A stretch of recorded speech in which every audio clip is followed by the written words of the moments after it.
I had been paddling alone for hours, the kind of solitude that initially feels peaceful until it starts to feel heavy, almost watchful.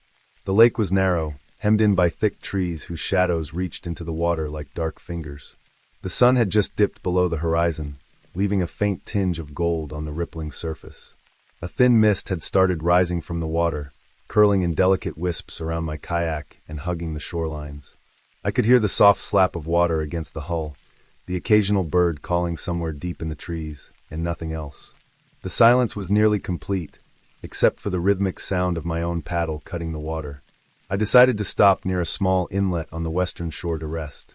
I leaned on my paddle, letting the kayak drift slightly, and watched the mist dance across the water's surface. Everything looked normal and perfectly still, like the kind of scene you see in photographs. My chest felt tight, though, an instinctual reaction I couldn't shake. It was quiet, too quiet, in a way that made me aware of every small sound. A branch breaking somewhere inland echoed loudly, bouncing across the water and reminding me how isolated I was. That's when I saw it. Out of the corner of my eye, the surface of the water shimmered, and I caught the reflection of a figure standing on the bank. My heart jumped violently, and I froze mid-breath. I couldn't immediately tell much, just a silhouette, tall and still, standing right at the edge where the forest met the water. My mind raced. There was no trail leading down to the lake here, no dock, no hint that anyone could have approached without making themselves known. The shoreline was steep in places, choked with underbrush, and I was certain no one had been there when I paddled past.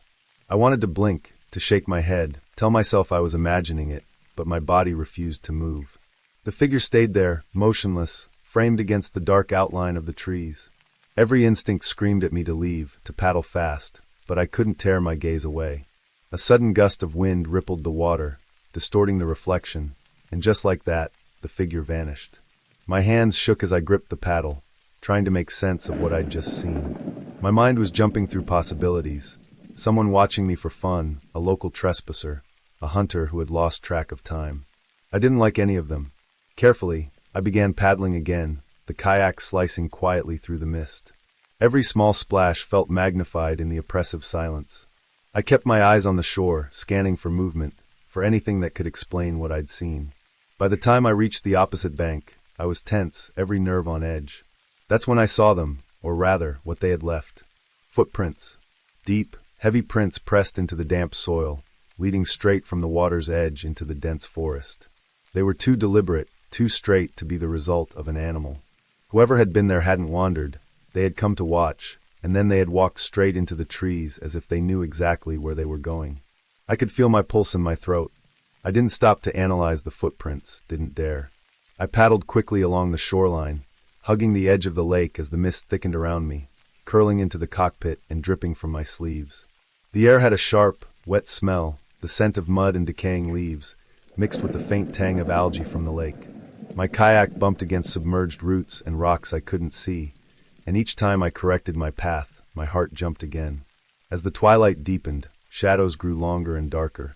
The forest on either side of the lake became a solid black wall, and I realized I could no longer tell where the shore ended and the trees began. My ears were straining for every sound. Any noise could be a footstep, a branch snapping, someone moving in the underbrush. Once I thought I heard breathing, soft and low, echoing from the trees, but when I paused and listened, it was gone. I paddled harder, the kayak jerking forward with each stroke. I had passed a small abandoned dock, rotted and leaning, with moss growing over the boards. It had been empty when I paddled by, but now it felt like the perfect hiding place. I glanced at it, half expecting the figure to emerge from the shadows, and flinched at a ripple in the water near the end. My breath caught, but it was just a duck, disturbed by my movement, its wings flapping silently before it disappeared into the mist. Hours of paddling, or maybe only minutes, I couldn't tell anymore, passed.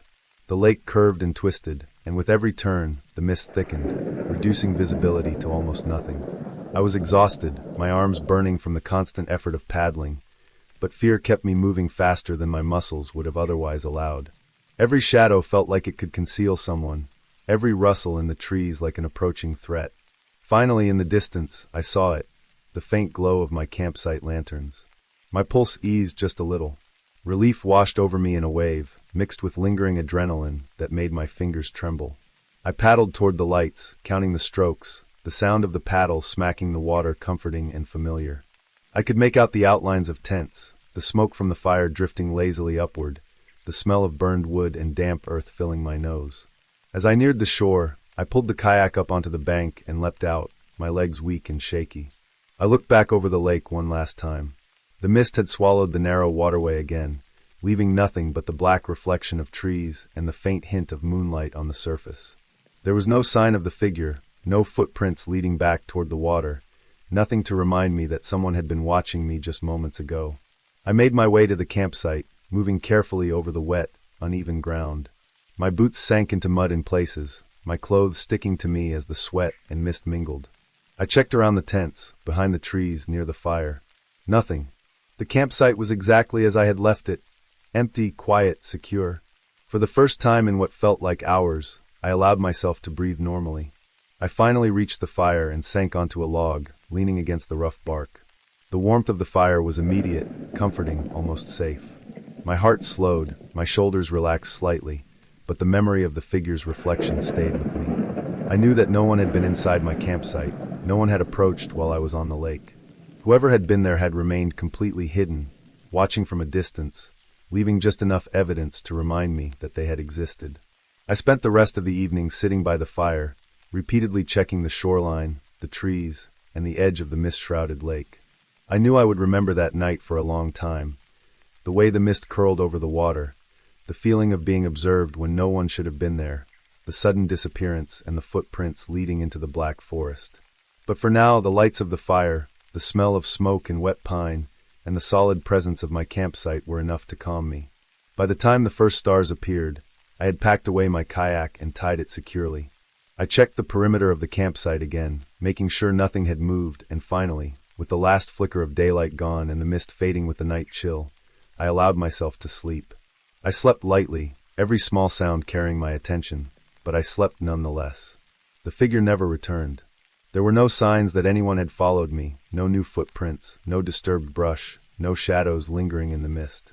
In the morning, when the sun rose over the lake, I could see every inch of the shore clearly, and the forest seemed almost benign in the daylight. The water glimmered in the sun, the mist dissipated, and the world felt ordinary again.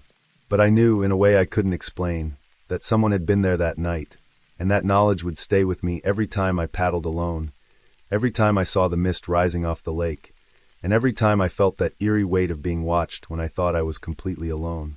From that day on, I never paddled the lake at twilight again. I waited until the sun was fully up, until I could see clearly in every direction, until every shadow was just a tree or a rock. The memory of that evening, the reflection, the still figure, the footprints leading into the forest, never left me.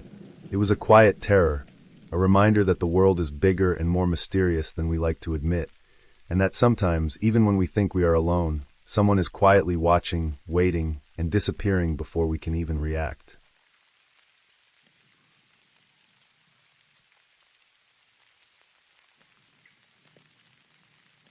I had been backpacking along a ridge in the late afternoon, the kind of trail that wound along the spine of a low mountain range, covered in thick pine and spruce. The sun was low, casting long shadows across the forest floor, turning everything gold and dark green at once. I had been moving steadily for hours, enjoying the quiet solitude, the occasional rustle of squirrels, and the scent of damp earth after a brief morning rain. My pack felt heavy, and my legs were tired, but there was a rhythm to walking a trail like this that kept me going. I reached a point where the ridge narrowed, trees on either side forming a near tunnel, their roots twisted and exposed, making every step a careful calculation. The wind had been gentle, brushing against my neck and whistling softly through the pines, and birds had been singing intermittently, their calls echoing along the slope.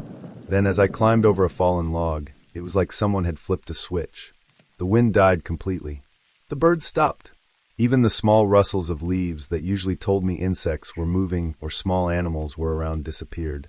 There was a silence so complete that I could hear my own heartbeat echo in my ears.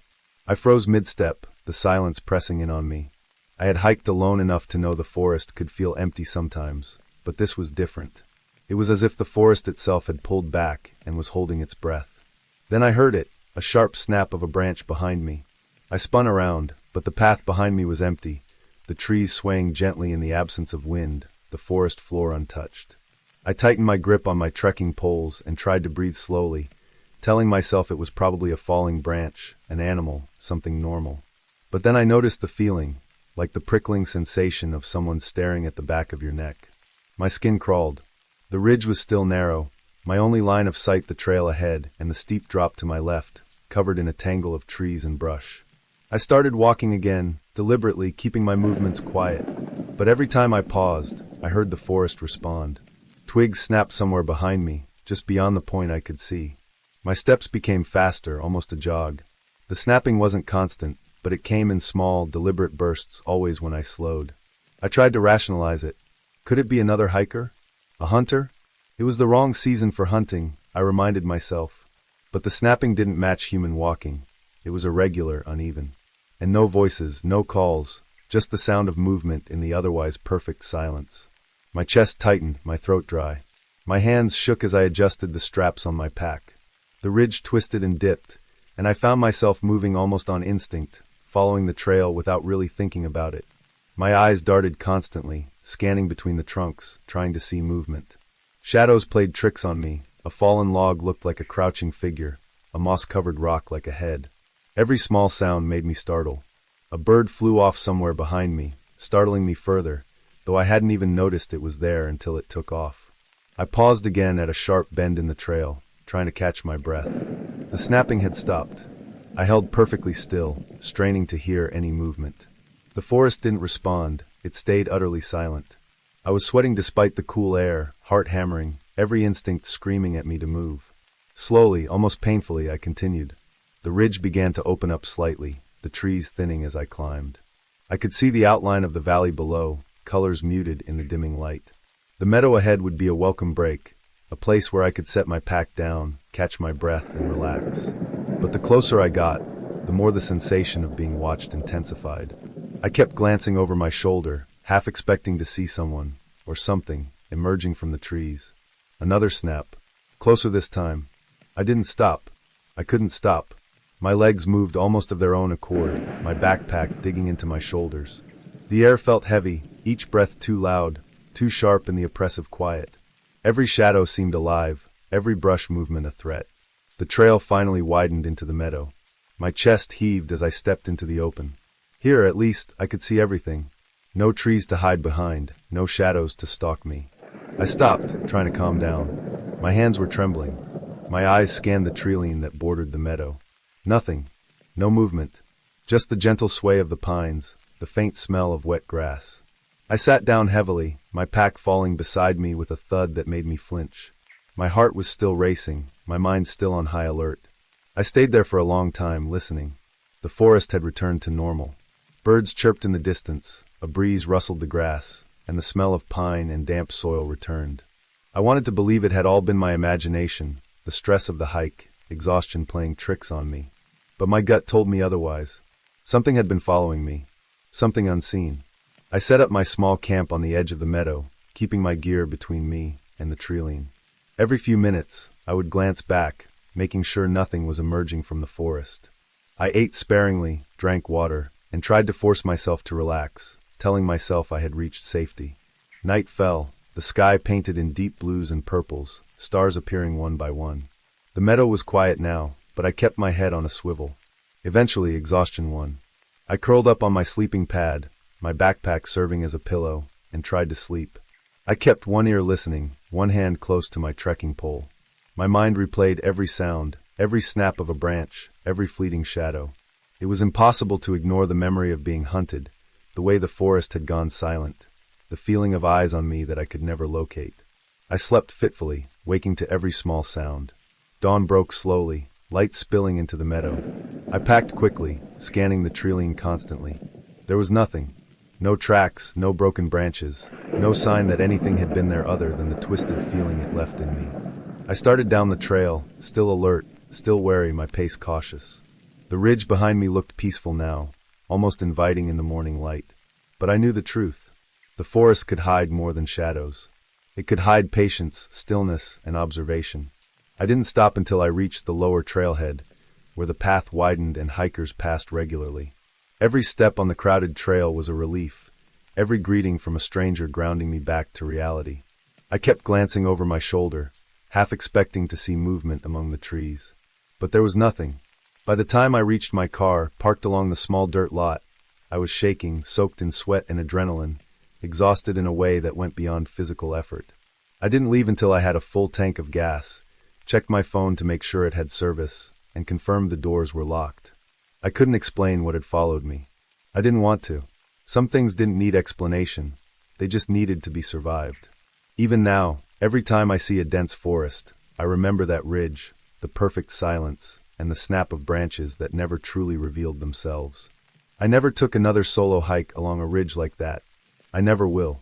And when I tell people that part of the forest, that meadow, is still etched into my mind, I don't embellish. Because the memory of being watched, hunted, and unseen is enough to make the hair on the back of my neck rise, even years later.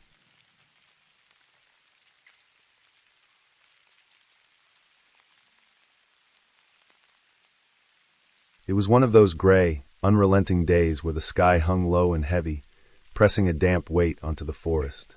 The rain had started as a drizzle but had grown steady, soaking the trail and turning the dirt into thick, slippery mud. I had been hiking for hours along a trail I hadn't seen on my map, one of the older logging paths that curved and twisted through dense pines and oaks. My boots squelched in the mud with every step, and my jacket was soaked through despite the hood I had pulled up. The forest had grown quiet except for the steady patter of rain on leaves and the occasional distant rattle of branches in the wind. I was tired, soaked, and starting to feel the first hints of panic at being deep in the woods with no clear idea of where I was. That was when I saw it through the trees. At first, it was just a dark shape, small and rectangular, barely noticeable behind the rain-soaked foliage. But as I drew closer, I realized it was a cabin. According to the old maps I had glanced at that morning, this cabin was long marked as abandoned. The paint, if it had ever existed, was gone, leaving behind gray, weathered wood. The roof sagged slightly in the middle, and one of the windows had shattered long ago. Ivy and moss crept up the walls, giving it the appearance of being claimed by the forest. A thin stream of smoke would have been comforting, a sign of life, but there was none. The rain fell harder, and the wind carried the smell of wet leaves and earth, so I made the decision that I needed to get inside, even for a short while, to take shelter. I approached cautiously, noting the mud around the cabin. As I stepped closer, I froze. In the soft, wet earth at the cabin's entrance were footprints. Fresh footprints. They were distinct, pressed deep into the mud, showing clear tread marks from modern hiking boots. My heart began to beat faster, a rhythm I could feel pounding in my chest. I told myself someone else could have been sheltering here recently, maybe another hiker, someone seeking cover from the storm. But a warning pulse ran through me anyway. Something felt wrong. The footprints didn't seem to head away from the cabin. They led straight to the door and stopped. There was no path out. I forced myself to breathe evenly and stepped forward. The porch creaked under my boots. The cabin door was old, wooden, hanging slightly off its hinges, but it moved easily enough when I pushed it. Inside, the air was heavy and stale, thick with dust and the scent of damp wood. Rainwater had seeped through cracks in the roof, leaving dark stains on the floorboards. The light from outside filtered through the broken window in weak, gray beams, making the floating dust particles look like tiny ghosts moving in slow motion. My boots left damp impressions on the floor as I moved inward, careful not to disturb anything unnecessarily. I had only taken a few steps when I froze again. From the far side of the cabin came a sound that made my stomach knot. It was a breath, slow, deliberate, audible. Not the cabin settling, not the wind through the cracks. Someone was inside, somewhere beyond the faint light, watching me, or maybe waiting. I tried to convince myself it was impossible, that the cabin was empty, but the sound was unmistakable. My heart was racing now, and a cold sweat ran down the back of my neck. I backed away slowly, keeping my eyes on the corner where the sound had come from, trying to make sure I didn't make a sudden movement that might attract attention. The sound stopped. For a moment, there was silence, only the rain hammering the roof. I thought I was safe. Then the faint sound of movement, a soft scuffing across the floor, deliberate and low, like someone sliding their feet carefully across the old boards, made my blood run cold. I froze, feeling the air in my lungs tighten. My brain screamed to get out, but my body had to move slowly, carefully, not to provoke whatever was inside. I edged back toward the door, my boots slipping slightly in the mud I had tracked in. When I pushed open the cabin door, the cold rain hit me immediately, drenching me again and snapping my attention back to the outside world. I thought I was safe as I took my first steps onto the porch, but that was when I noticed something else. A backpack sat there, damp from the rain. It hadn't been there before, at least I was sure of that. Its straps were stiff with water, and it looked abandoned, empty. The sight of it made my stomach drop. Someone had been here. Someone could still be nearby. My instincts screamed at me to run, not to look back, not to hesitate. Without thinking, I sprinted down the trail, the mud sucking at my boots, branches whipping my arms, the rain blurring my vision. I didn't glance back, not even once, until the sound of my own panting filled the forest around me. The trail curved, and the rain soaked deeper into my skin. Every step, I imagined someone behind me, keeping pace silently. My mind raced with possibilities. Why had someone been in the cabin? Why leave the backpack? And why hadn't I seen them when I came in? The forest seemed alive with shadows, each one a possible figure in waiting. The path narrowed, lined with thick undergrowth, and I tripped over a root, sprawling forward, mud caking my clothes and hands. I got up immediately, heart hammering, forcing myself to keep moving, the cold rain stinging my face. I found a small rise in the trail and paused, chest heaving, just long enough to listen. Nothing. No footfalls, no breathing, no movement except the wind in the trees and the steady rain. The backpack was nowhere in sight, but I didn't dare turn around to check. My hands shook, my arms were slick with mud, and my boots squelched in the trail behind me. I kept moving, following what I hoped was the main path, the trail markers blurred and streaked with rain, my mind picturing every possible threat hiding in the forest. After what felt like hours, I finally saw a clearing ahead. A gravel road, almost completely overgrown, appeared through the trees. Relief flooded through me, warm and sudden, washing away some of the cold fear. I ran down the gravel shoulder to the road, every sound in the forest still making me flinch, expecting the figure from the cabin to step out at any second. The road led downhill toward the distant hum of traffic, an actual sign of civilization. I slowed only when I saw the first car headlights piercing the gloom, a lone vehicle moving steadily along the wet asphalt. I waved frantically, mud dripping from my jacket, hair plastered to my face, until the car slowed and stopped. The driver, a man who looked equally surprised, gestured for me to get in. I didn't hesitate. Sitting in the warmth of the car, engine humming, my jacket dripping onto the floor mat, I finally allowed myself to breathe. I told the driver I had gotten lost, sticking to the truth, leaving out the terror and the footprints and the backpack. But in my mind, I replayed every detail over and over. The abandoned cabin, the fresh prints, the sound of someone breathing just beyond the walls, the backpack left on the porch. It was real. Someone had been there. Someone had been close. And I had no idea if they were still watching, waiting for the next person to stumble into that cabin in the rain.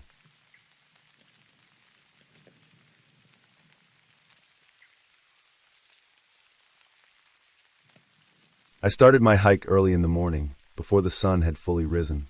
The trailhead was quiet, almost eerily so, with only the sound of my boots crunching over frost-covered leaves and the occasional bird stirring awake in the dense canopy overhead. I had planned this 2-day solo hike carefully, mapping out my route and packing everything I needed: tent, sleeping bag, enough food for 2 days, a first aid kit, and my water filter.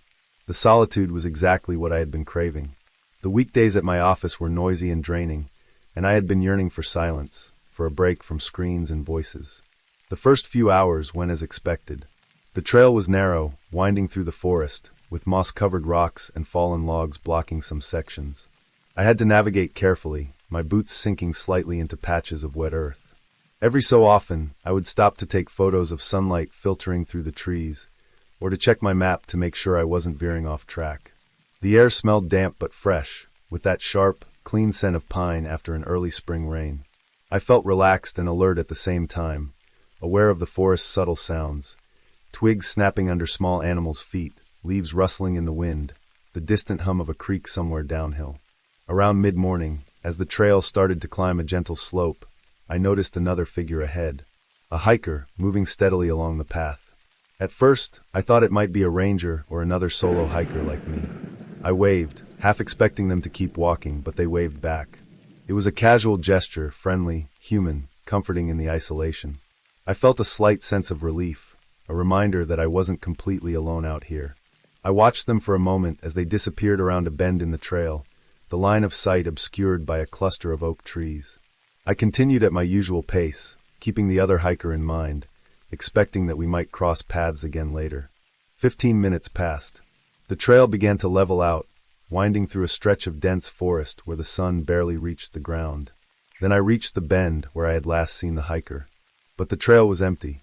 At first, I thought maybe I had simply lost track of them, that they had taken a break or veered off onto a small side path. But then I noticed the backpack. It wasn't leaning against a tree, or left in a clearing where someone might have stopped to rest. It was gone entirely. No footprints except mine. The ground around the bend was soft from recent rain, and the earth held impressions clearly, mine, nothing else. Not even a mark that someone had stepped off the trail. I froze for a moment, my heart skipping. The trail forked in several directions ahead. One path continued along the slope as expected. Another curved sharply toward a dense thicket of young evergreens. Yet another led downhill toward the creek I had glimpsed earlier. I scanned the area, searching for any sign of movement, any clue that the hiker had left. The forest was silent, the usual bird songs absent, as if everything around me had gone still in anticipation. My gut tightened. The thought struck me immediately. Someone had been following me. I considered my options. Going after the hiker could be dangerous, especially alone and unprepared for a potential confrontation. I debated backtracking to see if I had missed a sign, but the forest looked identical in every direction, and I didn't want to lose more time or energy on paths that could lead nowhere. My heart raced with each step as I decided to stay on the main trail, hoping to put as much distance between myself and the unknown presence as possible. The afternoon stretched on. I kept a careful pace, scanning the edges of the trail constantly. Every sound, every rustle of leaves made me tense. A deer bounding through the brush made me jump, and I realized I was so keyed up that even small, normal forest noises set off alarms in my head. I reminded myself to breathe, to focus on footing and the path ahead. The trail began to climb more steeply, and I paused several times to drink water and check my bearings. I noticed how quiet the forest had become. The occasional bird that had been calling earlier was gone, and even the wind seemed to have died down. Nightfall came faster than I expected. I had not been keeping track of time as closely as I should have, too focused on staying alert. The sun dipped below the horizon, leaving the forest in a dim twilight. Shadows grew long, stretching across the trail. My flashlight barely pierced the darkness, illuminating a small circle ahead. I set up my tent in a small clearing I found off the trail, making sure it was a spot where I could see in multiple directions without obstruction. I was exhausted, my nerves frayed, but I couldn't let fatigue compromise my alertness. I double-checked my backpack, my knife within reach, and kept my phone close, even though I had no reception. Sleep was uneasy. Every crack of a branch, every distant rustle made me jump. I told myself it was just animals, that the forest was alive, but I couldn't shake the thought of the hiker and their sudden disappearance. Somewhere deep inside, I knew it was unlikely they had simply wandered off the trail and left no trace. I was tense all night, waking repeatedly listening. The forest remained silent, heavy with the weight of unseen eyes.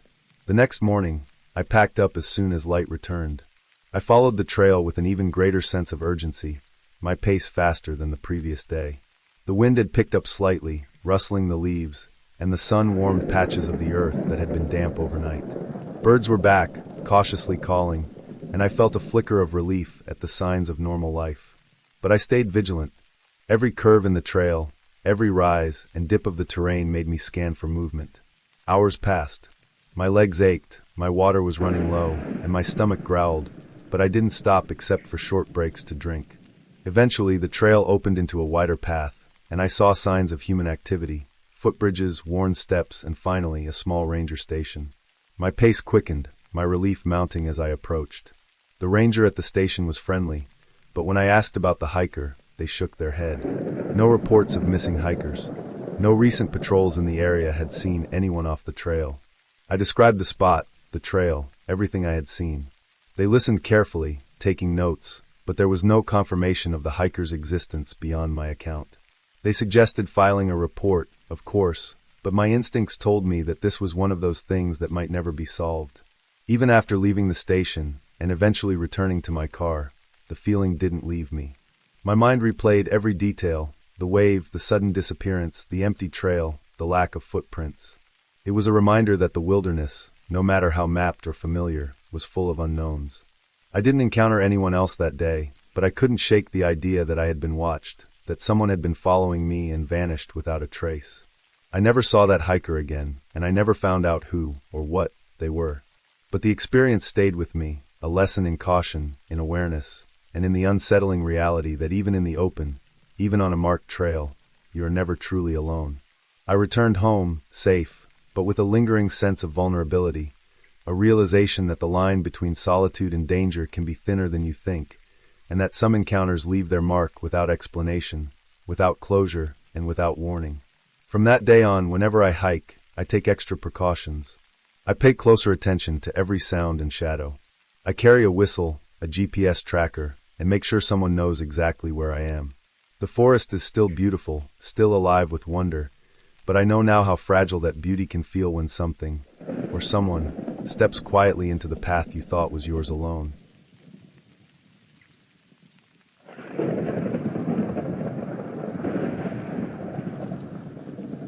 I had been hiking all afternoon, carrying my pack down narrow trails lined with pines and oaks, until I found a small clearing near a creek.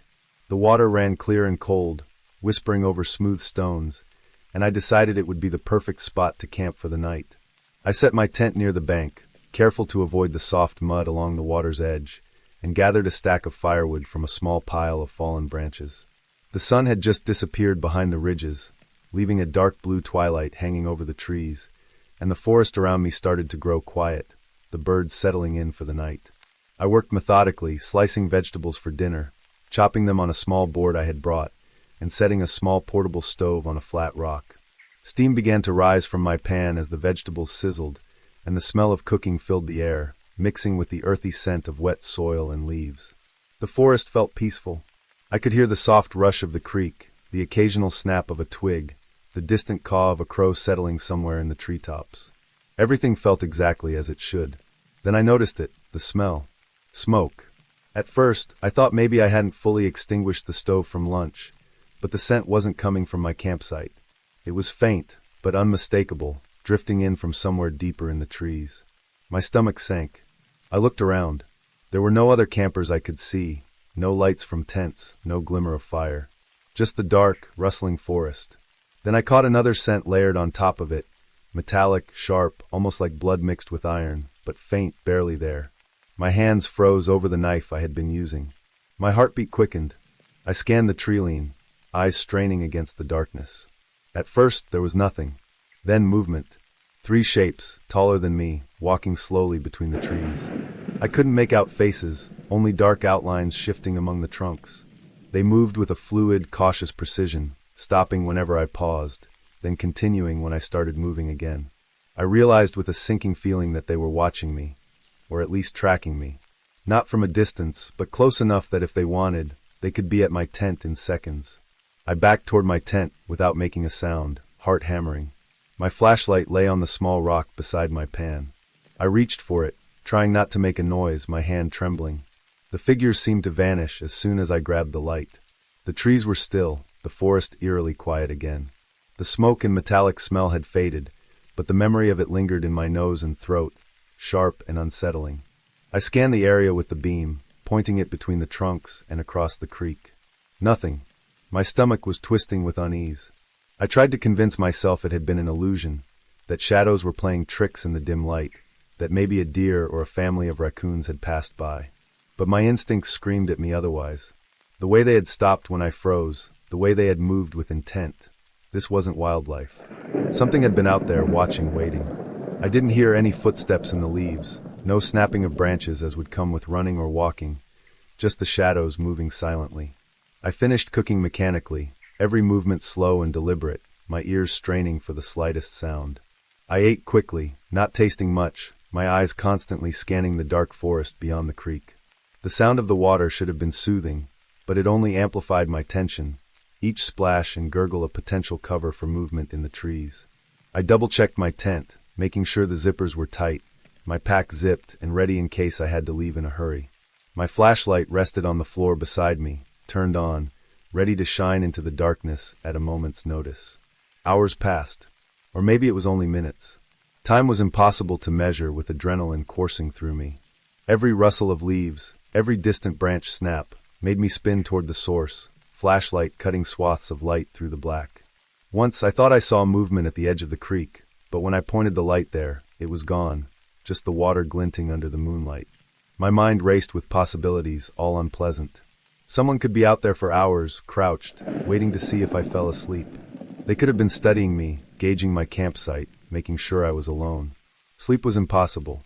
I tried to remain still, breathing quietly, listening. The metallic smell had returned faintly now, a subtle twinge in the back of my throat, as if something had brushed past a rusty pipe somewhere close.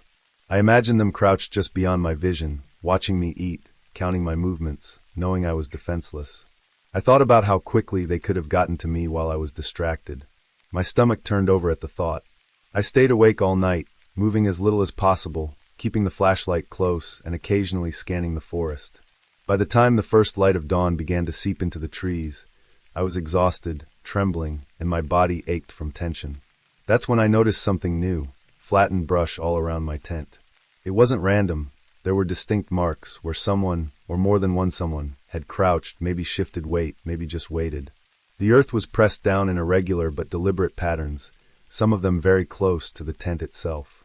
Whoever had been out there had stayed through the night, unseen. I took a careful step back, inspecting the area, heart still racing, adrenaline mixing with relief that the danger had passed for now. I packed quickly, eyes darting everywhere as I tried to retrace my route out of the clearing. The creek sparkled in the morning light, deceptively peaceful, as if it had been a normal camping night, as if nothing had happened. But I knew better. I had seen it, smelled it, and felt it in the shadows. Whoever, or whatever, had been out there had been deliberate. They had been patient, calculating, and they had tested me without making a sound. I didn't wait around. I packed every piece of my gear, double-checked my water, and left the clearing without looking back. The forest behind me seemed brighter in the morning, the creek cheerful and loud. Birds were moving now, calling to one another. But I didn't relax until I had hiked far enough that the trees opened into a wide meadow, sunlight fully warming my back. I kept looking over my shoulder, expecting to see the shadows again, following silently, but there was nothing. I reported the incident to rangers later. They told me there were occasional trespassers, hunters, people camping illegally, sometimes staying hidden for hours. They said my description matched others' reports of people sneaking through the woods at night, observing campers, sometimes with dangerous intent. I realized then how close I had been, how easily someone could have taken advantage of the dark and my isolation. After that night, I never camped alone in that area again. Every time I pass a forest or a creek, I think about the smell of smoke and metal, the silent shadows moving just beyond the light, and the flattened brush around my tent. I know now that the woods aren't always safe, even when the stars are out and the water is calm. Someone could be there, waiting silently, and you wouldn't even notice until it's too late. The memory of crouched shapes in the dark and the faint metallic smell never leaves me, a constant reminder that vigilance isn't just recommended, it's necessary.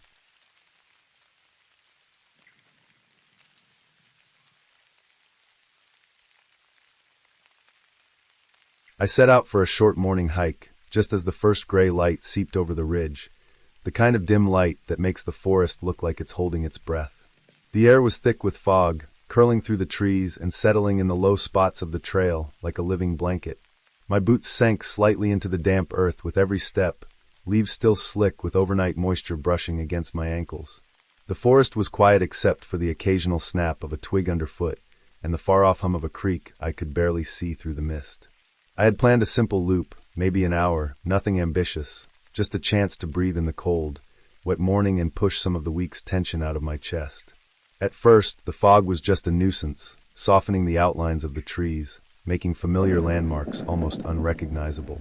I told myself to stay on the trail, to ignore the creeping feeling that the forest had changed overnight. Every footstep echoed softly, muffled by the thick mist, until I noticed it, a sound behind me that didn't belong to the wind or the wildlife. Crunching leaves. Slow, deliberate. At first, I thought it might be another hiker, someone else braving the damp morning. But as I paused and called out, my voice swallowed almost immediately by the fog, I realized there was no reply. No echo, no muffled answer, nothing. I swallowed hard and resumed walking, trying to convince myself it was just my imagination, that the fog was playing tricks with sound. But the steps were there again, soft and slow, following the exact rhythm of mine. I stopped, heart jumping into my throat, and the steps stopped too.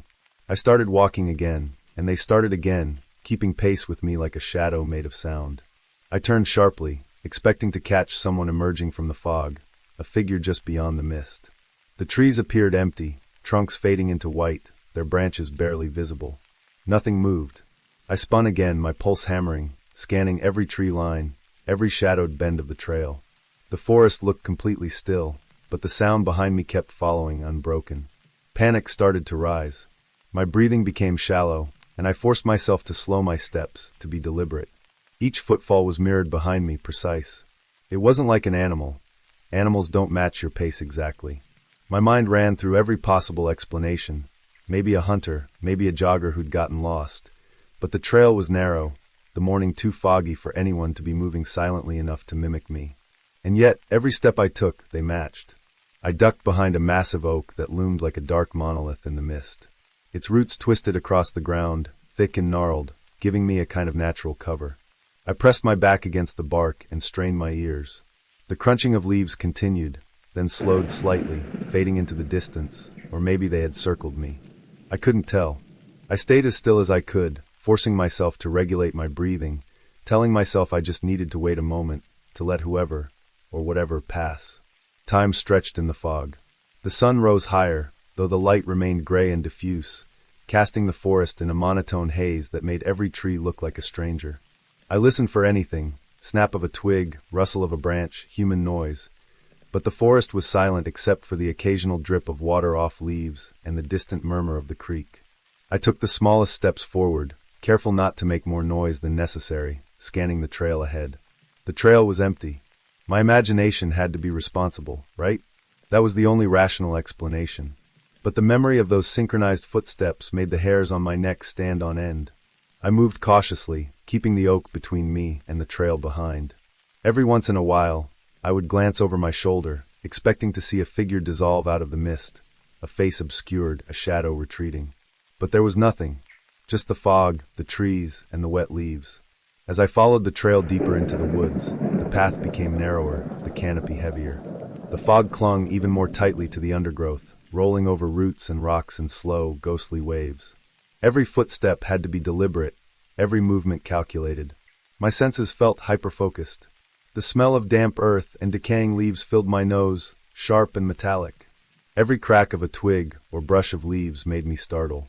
I kept imagining eyes watching me, following me, though I told myself I hadn't seen anyone. At one point, I reached a small clearing, barely 20 feet across. The fog was thick here, hanging low to the ground. I paused and considered doubling back, leaving the trail entirely and returning to the car. But I was committed, stubbornly, irrationally. I took a deep breath and moved forward, scanning constantly, listening for anything. The forest seemed to swallow sound, muffling even the small creaks of my boots. Then it happened again. A faint crunching, almost imperceptible at first, but steady, deliberate. I froze, my stomach twisting. I knew the sound. It matched my pace. My heart thudded painfully in my chest as I forced myself to move. Step, step, step. The footsteps behind me echoed my own, matching perfectly. I tried to turn, quick and silent, and the fog revealed nothing. Not a single disturbance, no shadow, no figure, no trail diverging from mine. Panic began to claw at my thoughts. I could feel my hands tremble, and I had to bite my lip to stop it from shaking audibly. The rational part of my mind tried to assert itself. Maybe it was someone on the trail before me, lost in the fog. Maybe they'd fallen behind, and then tried to follow my path. But the sound was too precise, too perfectly in rhythm. And why stop when I stopped? How could anyone know when I stopped unless they were watching me? I decided to hide. I pressed myself against the side of a massive tree trunk, crouching low, heart hammering. I controlled my breathing as best I could, listening. The footsteps slowed, then faded, leaving only the rustle of leaves in the foggy wind. I waited for what felt like minutes, maybe 10, maybe 20. I wasn't sure if I had been left alone, or if they had circled me, staying just out of sight. My skin crawled with unease. I waited until the crunching had completely disappeared, before I carefully emerged from behind the tree. Every step forward was slow, careful, deliberate. I stayed on high alert, scanning the fog for any sign of movement. The trail seemed empty, but I refused to let myself believe I was safe. I moved toward a bend in the trail where the trees thinned slightly, where the light from the rising sun tried to pierce the gray haze.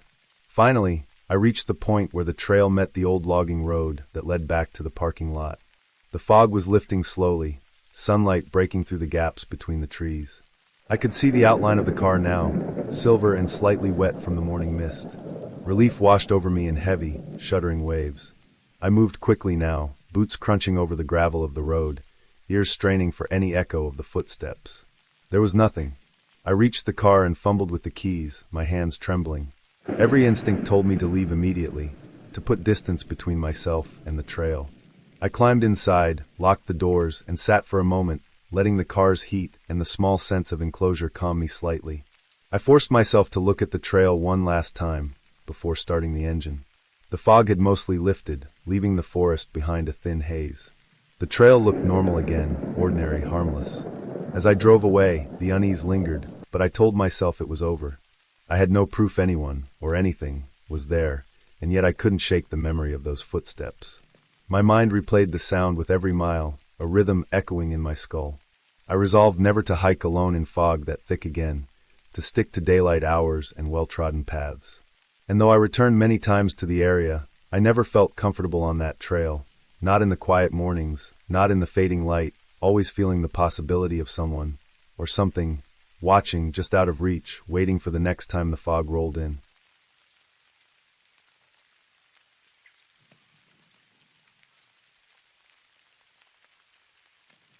I started my hike just before 7 p.m., aiming to finish before nightfall.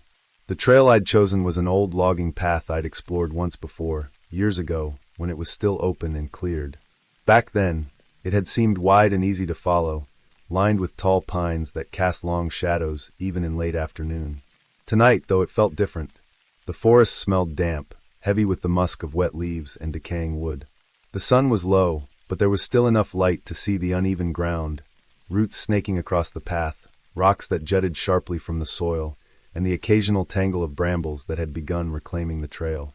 I kept a steady pace, my boots crunching on the loose gravel and fallen pine needles, my pack slightly bouncing against my shoulders. I wasn't nervous.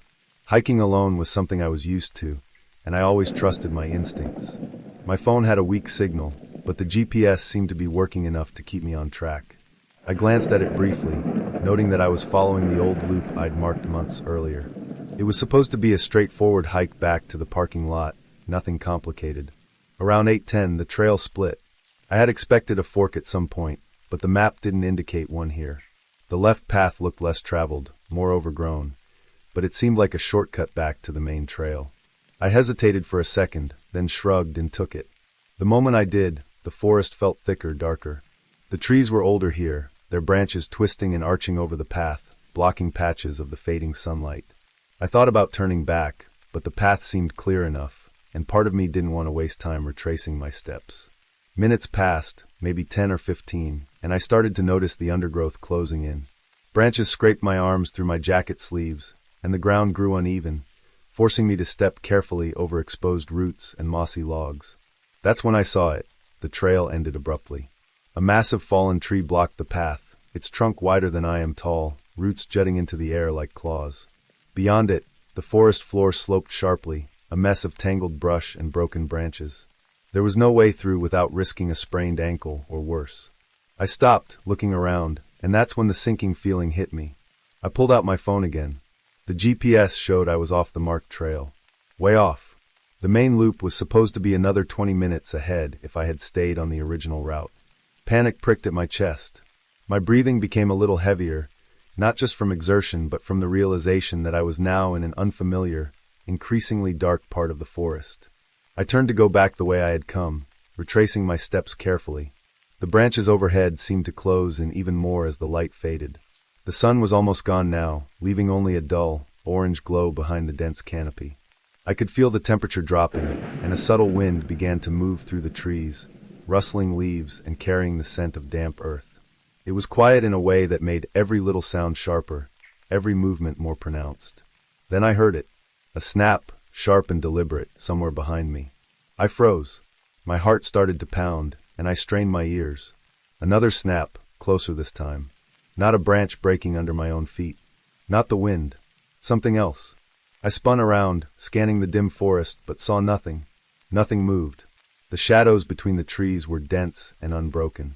I told myself it was probably an animal, deer maybe, or a fox, but the sound was too methodical, too purposeful to be random wildlife.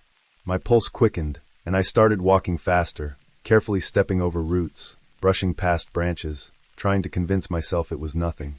A few seconds later, another snap came from behind me. Closer. I didn't stop to check this time. I started jogging. My pack thumped against my back with each step, my breathing coming out in short, tight bursts. I kept my head down, trying to avoid tripping, but I could still hear it, the crunch of branches, moving in rhythm with me, as if whatever was behind me was keeping pace. Panic took hold. I broke into a run, my boots slamming into the forest floor, twigs snapping underfoot. The sound behind me was relentless now, no matter how fast I moved. Half a mile of this, maybe more, I didn't even know. The forest became a blur, the fading light making it impossible to tell which way was forward. I darted past fallen logs, wove around old stumps, slipped in patches of damp soil. The sound never let up. Every snap of a branch sent my heart soaring, adrenaline screaming through my veins.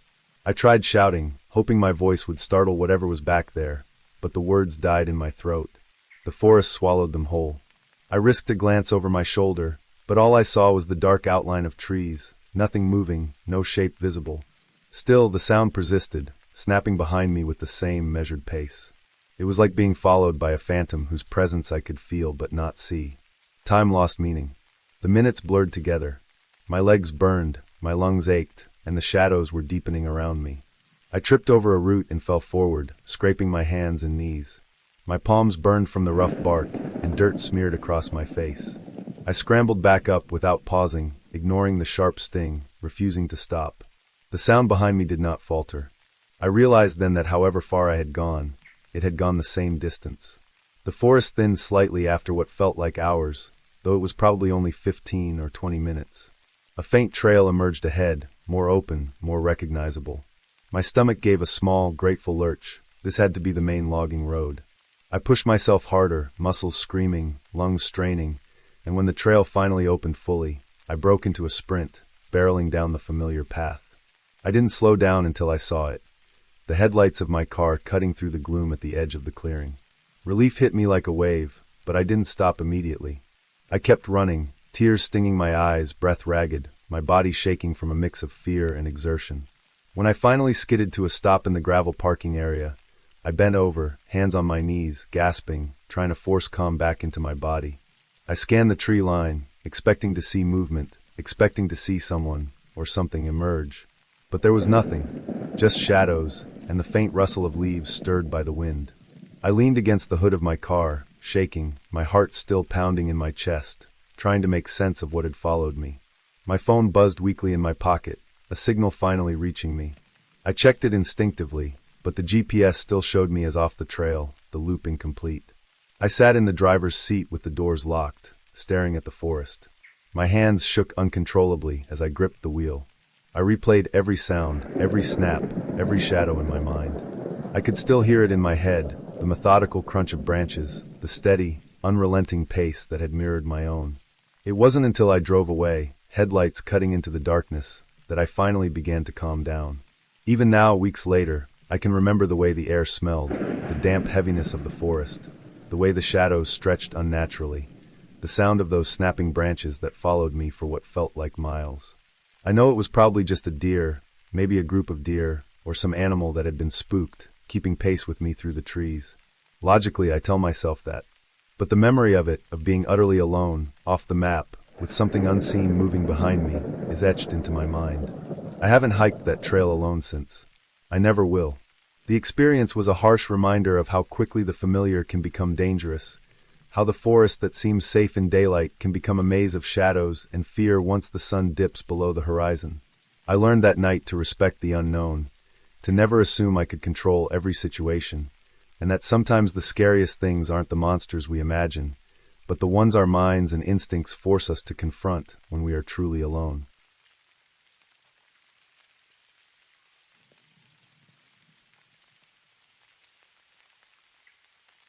I set out on the trail late in the evening, later than I had planned.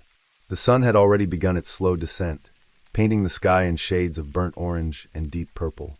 The forest around me felt different at this hour, quieter than it had been during the day, with the usual chatter of birds replaced by the occasional rustle of leaves in the wind. My pack was heavy, loaded with water, snacks, and the bare minimum for a quick overnight hike. I had told myself I'd be back before dark, but somehow I had misjudged the time. As I hiked, the trail narrowed, and the shadows between the trees grew longer. The smell of damp earth and pine filled my nostrils, grounding me, but also making me acutely aware of how alone I was. I passed a bend in the trail, and suddenly spotted the glow of a small fire ahead. At first, I thought someone had camped here, maybe a group like me taking an overnight hike, but something felt off the moment I saw it. The fire wasn't fully lit. It was smoldering, sending thin wisps of smoke into the cold evening air. Around it, the ground was littered with trash, torn snack wrappers, a crushed soda can, and what looked like a backpack left behind in a hurry. I froze for a moment, scanning the area. The campsite seemed abandoned, but the signs of sudden departure were clear. A half-eaten sandwich lay on a plate, a water bottle tipped over and spilling onto the dirt. It wasn't the typical careless abandon you see with lazy campers. This looked rushed, almost desperate. My stomach tightened. Then I heard it, a sharp snap of a branch from somewhere in the underbrush. I wasn't alone. My heart started pounding as I turned slowly toward the sound. There was nothing immediately visible, just shadows shifting between the trees, but I could feel it. Someone or something was watching. I forced myself to breathe steadily, trying to control the spike of panic in my chest. I crouched down slightly, my eyes scanning the ground around the fire. That's when I noticed the footprints. They were human, that was obvious, but they weren't right. They were much larger than what a normal adult would leave, and the spacing was all wrong, as if whoever had made them had an unusually long stride or a limp. The prints circled the fire in a way that didn't make sense, back and forth, then off toward the trees, then back again. My skin crawled. These weren't the campers who had left in a hurry. Whoever had been here was still around. I swallowed hard, forcing myself to move quietly but quickly. I didn't want to show myself, didn't want to make a noise that would reveal my presence. I backed away slowly from the fire, keeping low and scanning the surrounding forest. Every snapped twig or rustle of leaves made me flinch. My legs were tense, ready to sprint, but I told myself to stay calm, to think. I turned toward the trail, planning to put distance between myself and whatever had been circling that fire. The forest seemed to close in around me as I moved, the shadows deepening as the sun sank lower. My footsteps were careful but hurried, crushing leaves and small branches underfoot. Behind me, I could swear I heard another snap, closer this time, but when I turned, there was nothing. The hair on the back of my neck stood on end. As I followed the trail, I kept my eyes on the ground in front of me. The last thing I wanted was to stumble into another trap or another strange campsite. My mind raced with possibilities. Someone could be lost, maybe even dangerous. Or maybe it was just some prankster who had left their things behind. But the prints told me otherwise. They were deliberate. They weren't natural. I increased my pace, moving faster, almost jogging now. The forest felt endless, like the trees stretched on forever, and the light was fading more quickly than I had expected. Shadows now dominated the trail, stretching and twisting in ways that made it hard to distinguish a tree from a person. My breath came in short, controlled bursts, but my heart hammered like it wanted to escape my chest. I remembered the pack I was carrying. It wasn't heavy enough to slow me down, but it was a constant reminder that I had no weapon, no real defense if whatever had been at that campsite decided to follow. Every step I took felt louder than it should have, every crack of a branch underfoot echoing in the quiet forest. Then I saw it, the road. A thin ribbon of asphalt cutting through the trees, pale in the dim light. Relief surged through me. I pushed myself harder, the fear fueling my legs. I wasn't running blindly. I was focused on reaching that road, knowing that once I was there, I could find a car, maybe even a passing vehicle. The thought of being seen by anyone else gave me hope, a tangible goal I could hold on to. I burst out of the treeline onto the road, gasping for breath, my legs trembling from the exertion. I didn't stop moving, even when I reached the edge and saw the familiar markings of tire tracks in the dust. I glanced back once into the forest. Everything looked quiet, the shadows deep and still. I told myself not to look too long. I kept walking along the road, boots crunching against gravel, until I spotted a faint glow in the distance, headlights. My relief was overwhelming. I waved frantically as I approached, feeling foolish but grateful. The car slowed and stopped, the driver looking at me curiously. I didn't even care. I climbed in without a word, shutting the door and letting the warm interior calm my racing body. As the car pulled onto the main highway, I glanced back at the dark forest fading behind us. The memory of the campsite, the footprints, the feeling of being watched, stayed with me, pressing against my chest like a weight I couldn't shake. I knew I had escaped, that I was safe now, but the image of those prints circling the fire lingered in my mind, a silent warning that not everything in the woods was ordinary, and some things didn't leave explanations behind.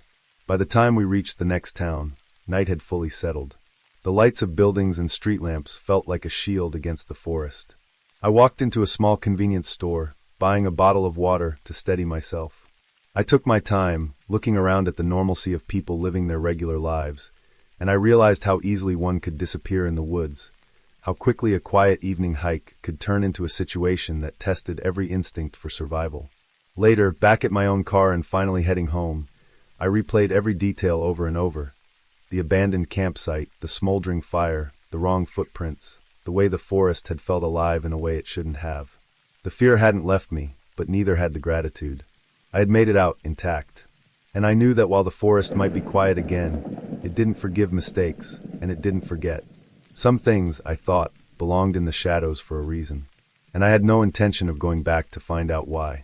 I drove the rest of the way home carefully, constantly checking the rearview mirror, the weight of the forest pressing down in my mind, but knowing that the road ahead, the safety of lights and people, was enough.